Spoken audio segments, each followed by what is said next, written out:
না sir please, না আমরা কিছু বলতে রাজি নই, কিছু বলতে রাজি নেই প্লিজ।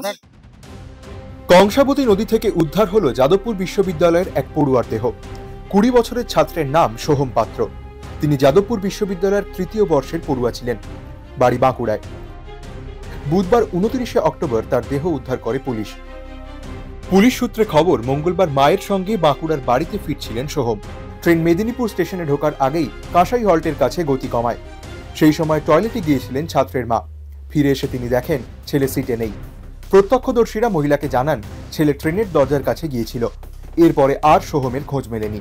রেল পুলিশ ও স্থানীয়দের সহযোগিতায় বুধবার সকাল 11:15 দেহ উদ্ধার হয়। কান্নায় ভেঙে পড়েছেন সোহমের মা বাবা ও পরিবারের সদস্যরা। এদিন দেহ উদ্ধারের পরে সোহমের মা বাবা বলেন, কোনো সন্দেহ কিছু? না না, সন্দেহ কিছু নেই, কলেজে কোনো সন্দেহ নেই, কলেজে কোনো সন্দেহ নেই, কোনো কমপ্লেন নেই। আমার ছেলে, না আপনার ছেলেকে কোনো র্যাগিং করা হতো না? কিছু না, আমার ছেলে 4 ইয়ারে পরে ওকে র্যাগিং করছে। বাড়ি নিয়ে আসছিল সবাই ভালোবাসে, হ্যাঁ আমার ছেলেকে সবাই ভালোবাসতো। ওটা যাদবপুর ভালোবাসতাম না, আমরা ভালোবাসতাম। ইন্টারনালি কিছু প্রবলেম হয়েছিল, হ্যাঁ অসুস্থ হয়েছিল, ওই জন্য। আপনারা মনে করছেন সুইসাইড করেছে? সুইসাইড করেছে।